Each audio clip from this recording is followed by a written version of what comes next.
Good guys, it's Luke here with Extra Butter. You know, the weather's getting nicer, so we're back outside on the Lower East Side. Follow me, we're gonna check out some things happening on the block.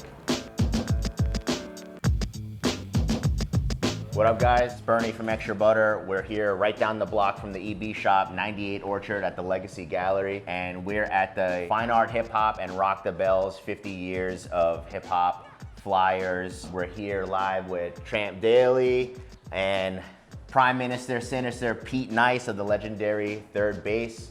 What we want to do is bring the most historic group of flyers together in one place at one time. That's never happened before. I started collecting flyers in the 1970s in a community called Highbridge. I was in love with comic books as a young man, and I read every comic book I could get my hands on. But my brother was a comic book collector, and I was a comic book reader. Oil and water don't mix. I had to start finding stuff to collect on my own, and lo and behold, there came hip-hop flyers with the same similar names from the comic books. Grandmaster Flash, Cool DJ Herc, Grand Wizard Theodore. Here it was, art that looked like me on a flyer. When you look at the assortment of hip hop flyers in our collection, it definitely is like an anthology of hip hop. And you can actually document the culture through the flyers. You know, men lie, women lie, the flyers and the tapes, they don't lie. What do we got here? Dice and I came up with Biz Markie. This is our brother Biz.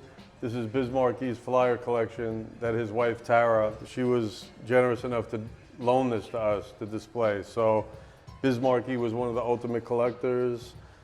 You know, his flyers go back to the early Cold Crush. I mean, it's also cool to see it in its original form where it's like the old photo book that you would keep your flyers in the hood. I mean, that's hip hop history right there. And then little by little with Buddy Esquire and FaZe using the term on the flyers, it kind of caught fire. And then by the time Wild Style came out, you can see how when they're calling it the hip hop movie, then you see it showing up everywhere on the flyers. These flyers from FaZe reminded me of the amphitheater of Wild Style. Yep, Right. right here in LES. This one's signed by Keith Haring at the Tunnel. Fire. Wu-Tang first album show with Stretch Armstrong. Biggie at the Palace in New Rochelle. Nas at the Fever. Jay-Z Reasonable Doubt at the Palladium. The flyer became like an integral promotional piece. Right, for definitely. even, And you see how it even changed. 90s Yeah. rappers. I would look 90s, you see it's down to like the index card or the postcard size, and it's slick and it's double-sided. So you see how printing even changed. K. Slay, we acquired his flyer collection early on while he was still alive, rest in peace. Wow. And you know, he designed this flyer. Started out as DJ KG and the Dollar Bill Crew. Most people don't know that. He was Dez. Like, he's probably the most prolific person in hip hop in every element, every aspect. And, you know, like, but he was flyer collector, flyer creator. So he's like the essence of what we consider, you know, what flyers represent. The flyers and the flyer artists like Phase 2 played a major part in establishing sneaker culture. He would tell you, you gotta wear your spot belts, your Cads, your Pumas to the jam. This is the beginning of sneaker culture. Then you look at Run DMC gets, you know, My Adidas, and you're having My Adidas parties at the rooftop. You even have a Brooks sneaker party. So like hip hop heads in New York City were way up on the sneaker culture. Like these kids today have no clue as to where this came. This is where it came from. And like Nike doesn't even know this.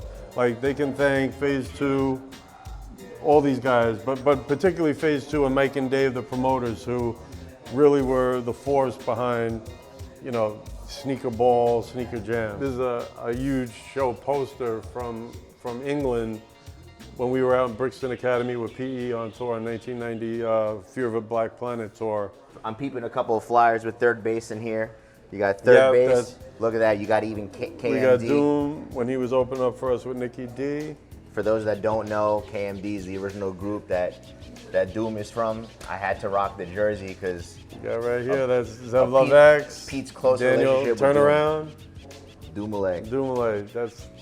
That was my man. And you know, rest in peace, Sub Rock, his brother as well, who's often forgotten. but like was a musical genius and played a big part in Doom's development.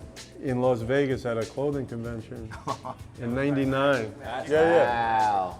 Yeah, it's triple. Oh, 555 Soul. Yeah. Damn. I gotta show love, Mr. Magic. He was one of the, if not the first DJ that really put hip hop on mainstream commercial radio. So if it wasn't for him, on WBLS 107.5, you wouldn't get all these legendary hip hop radio stations like, you know, like Hot 97 that really put it on for the culture. So big up, Mr. Magic. So come through, LES, come and check out the flyers, the posters, grab some merch by SureShot. Be sure Cop to the book. cop the book, all the flyers in print format. We stay till June 30th at Legacy, and then we'll probably have 1 or 2 events in between that time. That's popping off. Appreciate it. Thank you, guys. Thank you.